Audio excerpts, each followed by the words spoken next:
चर्चा कर लेते हैं, समझने की कोशिश करते हैं कि अगर अगर एग्जिट पोल में ये अनुमान है तो उसके पीछे का कारण क्या है। अरविंद मोहन साहब जो कि वरिष्ठ पत्रकार हमारे साथ मौजूद हैं, प्रदीप तिवारी वरिष्ठ पत्रकार हमारे साथ होंगे, आलोक मेहता जी एडिटोरियल डायरेक्टर हमारे साथ होंगे और विनोद लांबा एडिटर इन खबर हरियाणा हमारे साथ होंगे। सबसे पहले मैं आलोक जी के पास चलूंगा।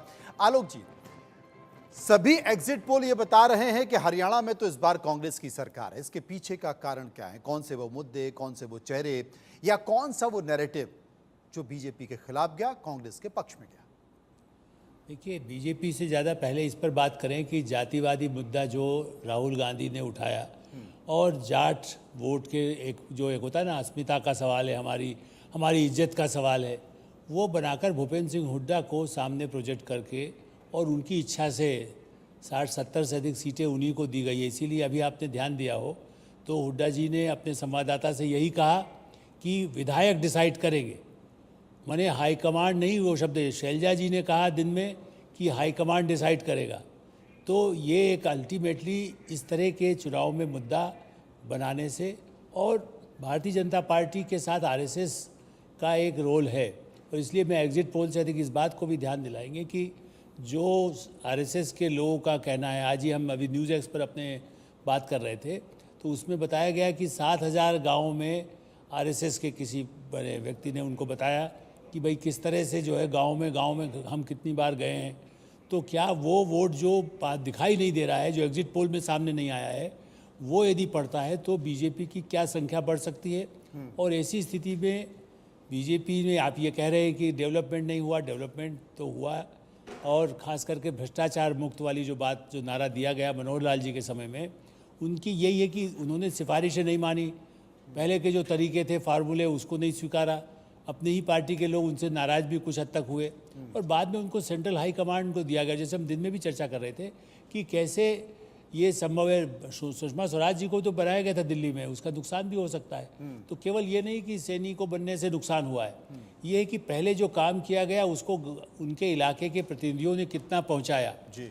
और यही बात कांग्रेस पर भी है कि एक वेव, मैं अभी भी इससे सहमत नहीं हूँ, शायद हमारे साथी तो कह रहे हैं कि नहीं वहाँ वेव दिखाई देती है, लेकिन मेरा ऐसा मानना है कि वेव जैसा यदि होगा तब तो कोई शंका हो नहीं सकती, लेकिन यदि वेव नहीं है तो यदि 50 सीटें हुई और बीजेपी यदि 30 को क्रॉस करता है तो कब जोड़ तोड़ की राजनीति में हरियाणा ने एक विश्व रिकॉर्ड बना रखा है, आया राम गया राम से लेकर आज तक, बिल्कुल ठीक है, अशोक तंवर के तक। इसलिए मुझे लगता है तब उठा पटक का खेल जो दुर्भाग्यपूर्ण है लोकतंत्र में, वो फिर से हो सकता है।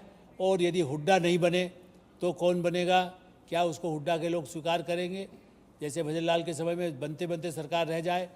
मनोज जी, आप अंतिम बात कहूँगा, अर्जुन सिंह जी बनने के 6 दिन या 2 हफ्ते के अंदर उनको हटा करके गवर्नर बना दिया गया था जी। कांग्रेस पार्टी की ट्रेडिशन ये है, भूपेंद्र सिंह हुड्डा चाहे कितना ही चाहें, राहुल गांधी का जो नेचर है वो यदि कहेंगे कि नहीं इनको नहीं बनने देना, तो फिर हुड्डा के समर्थक क्या शैलजा को या किसी और व्यक्ति को स्वीकार करेंगे? ये भी एक बड़ा सवाल है यहाँ पर। और उसकी चर्चा हालांकि हमारी संवाददाता ने पूछा भी भूपेंद्र हुड्डा से कि मुख्यमंत्री कौन होगा। उन्होंने साफ तौर पर कहा कि देखिए विधायक दल की बैठक होगी, विधायक अपनी राय देंगे और उसके बाद फैसला पार्टी आलाकमान के पास जाएगा और पार्टी आलाकमान तय करेगा। अरविंद जी मेरे साथ मौजूद हैं। अरविंद जी, हालांकि ये अनुमान है, आलोक जी बता रहे हैं कि जिस तरीके से आरएसएस काम करता है, वो डोर टू डोर कैंपेन करके लोगों को लेकर आकर वोट डलवाता है, क्या एग्जिट पोल में वो वोट, वो मत एग्जिट पोल में दिखाई दे रहे हैं? इसके लिए हमको समझना होगा। लेकिन इन सब के बीच अगर चर्चा की जाए, विधानसभा चुनाव में भ्रष्टाचार की बात भी हुई, विधानसभा चुनाव में दामाद की भी बात हुई, विधानसभा चुनाव में इस चुनाव प्रचार में पर्ची खर्ची की भी बात हुई, ज़मीनों के बंदर बाट की भी बात हुई, सारे इस तरह की चीज़ें हुई, बावजूद उसके अगर वो चीज़ें असर नहीं कर पाई और ये जो एग्जिट पोल का अनुमान है, ये आंकड़े अगर परिणामों में तब्दील होते हैं तो फिर क्या? देखिए, चुनाव के पहले से ही बीजेपी को या सबको ये लगने लगा था कि एंटी इनकम्बेंसी है काफी, तभी बीजेपी ने लीडर बदल दिया अपना चुनाव के ठीक पहले। और ये बाकी लोग कहें, इसके पहले बीजेपी ने एक तरह से एक्सेप्ट किया कि एंटी इनकम्बेंसी। और दूसरी एक कोशिश बीजेपी ने की कि भूपेंद्र सिंह हुड्डा को सामने देख के गैर जाट वोटों के पोलराइजेशन की कोशिश की, नायब सिंह सैनी से लेके और बाकी भी टिकट बंटवारे में और बाकी सब चीज़ों में। गैर जाट पॉलिटिक्स। हालांकि CSDS के आंकड़े ये बताते हैं कि लोकसभा चुनावों में जाट वोटों में बीजेपी का हिस्सा ऊपर। तो उन्होंने क्यों किया, क्या किया, ये उसकी सफाई उनके पास अपनी होगी। लेकिन ये दो कोशिशें ऐसी हैं जो लगता नहीं है, चुनाव प्रचार की जो भी खबरें आई हैं उनसे, वोटिंग की जो खबर आई है और अब एग्जिट पोल की जो रिपोर्ट आ रही है सब एक तरह, उनसे ये लगता नहीं है कि ये दोनों का असर हुआ। न लीडर बदलने का असर हुआ, न इस सोशल इक्वेशन नया बनाने की कोशिश का। तो अब अगर एग्जिट पोल के आंकड़ों के हिसाब से देखें तो कांग्रेस आती दिख रही। जो बाकी पॉसिबिलिटीज हैं कि कांग्रेस के अंदर के अपने झगड़े हैं, उनके अंदर के अपने सोशल इक्वेशन हैं, जाट वर्सेस दलित, वो सब उभरेंगे नहीं उभरेंगे। फिर जो लीडरशिप की तरफ से कई बार बहुत साफ फैसला हुआ कि शैलजा को चुनाव नहीं लड़ने देंगे, लेकिन दूसरी ओर ये भी हुआ कि शैलजा लंबे समय तक नाराज होकर बैठी रही।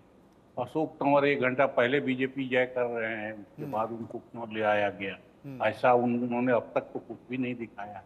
तो लीडरशिप का अपना भी व्यवहार बहुत सवालों से परे नहीं है, लेकिन जनता ही सबसे ऊपर है। और आज की तारीख में अगर वोटिंग के बाद एग्जिट पोल ये अनुमान बता रहे हैं तो हमको थोड़ी देर के लिए उसको मान के ही बात करनी चाहिए। और उससे ये लग रहा है कि बीजेपी तिवारा आने की कोशिश में बीजेपी सफल नहीं होती थी, सफल नहीं हो पा रही, तीसरी बार उसको सफलता नहीं मिल पा रही है। डबल इंजन की बात जरूर की गई थी। Jitendra Sharma senior executive editor हैं, हरियाणा के रहने वाले हैं, हरियाणा को फील